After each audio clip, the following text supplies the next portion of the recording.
Shalom, selamat pagi Pak Mike. Perkenalkan, nama saya Elsa Melia Toam. Saya akan mempresentasikan materi saya yaitu saham dan valuasinya. Langsung saja, yaitu saham. Pengertian saham.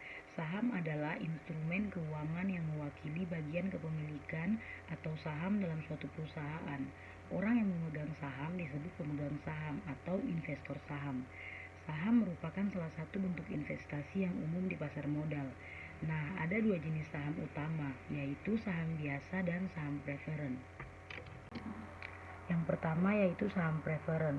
Saham preferen adalah salah satu jenis saham yang memberikan beberapa hak istimewa kepada pemegangnya dibandingkan dengan saham biasa.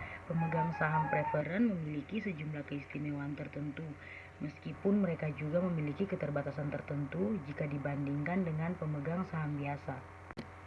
Yang kedua yaitu saham biasa. Saham biasa juga dikenal sebagai saham ekuitas atau saham umum, adalah bentuk kepemilikan dalam suatu perusahaan yang memberikan hak kepada pemegang saham untuk mendapatkan keuntungan dan memiliki hak suara dalam keputusan perusahaan. Saham biasa adalah salah satu dari dua jenis saham utama, yang lainnya adalah saham preferen. Nah, di sini ada nilai saham preferen. Saham preferen memberi hak kepada pemegangnya memperoleh pembayaran dividen yang tetap sebesar persentase tertentu. Saham preferen tidak memiliki batas umur atau perpetuity. Nah, di sini ada nilai saham preferen seperti yang sudah kita lihat. Ada rumusnya yaitu VP sama dengan DP per KP, di mana VP adalah nilai saham preferen, DP adalah dividen per lembar saham, KP adalah tingkat pengembalian yang disyaratkan. Yang berikutnya adalah penilaian saham biasa. Dalam penilaian saham biasa dapat dengan beberapa cara, yaitu nilai saham dengan pertumbuhan dividen 0, nilai saham dengan pertumbuhan dividen konstan, nilai saham dengan pertumbuhan dividen tidak konstan.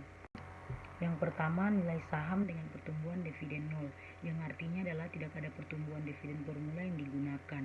Adalah seperti kita lihat rumus ini, nilai saham atau PO sama dengan D1 per 1 tambah KS pangkat 1 ditambah D2 per 1 tambah KS pangkat 2, dan seterusnya.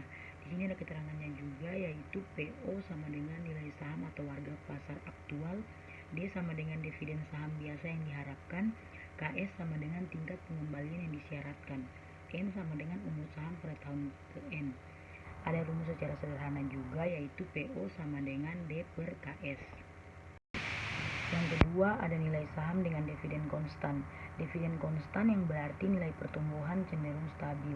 Penilaian ini menggunakan model pertumbuhan Gordon, Marion J. Gordon. Pertumbuhan dividen konstan menunjukkan bahwa perusahaan tidak berkembang. Ada rumusnya juga, yaitu PO sama dengan D1 per KS kurang G. Keterangannya, PO sama dengan nilai saham, DO sama dengan dividen saham yang dibayar tahun pertama, G sama dengan pertumbuhan dividen, D1 sama dengan dividen tahun pertama, KS sama dengan tingkat pengembalian yang disyaratkan. Yang ketiga, ada nilai saham dengan pertumbuhan tidak konstan, yang mana pada awalnya berdirinya perusahaan tumbuh dengan cepat, kemudian semakin dewasa pertumbuhannya semakin lambat dan akhirnya mengalami penurunan.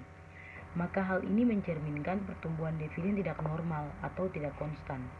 Langkah-langkah menilai saham untuk pertumbuhan dividen yang tidak konstan. Yang pertama, carilah nilai sekarang dividen selama pertumbuhan tidak konstan. 2. Carilah harga saham pada akhir periode pertumbuhan tidak konstan, di mana pada saat itu pertumbuhannya telah berubah menjadi pertumbuhan konstan dan didiskontokan menjadi nilai sekarang. Yang ketiga, jumlah kedua unsur nilai tersebut. Jumlah kedua unsur nilai tersebut untuk mencari nilai intrinsik saham. Sekian dari saya, terima kasih.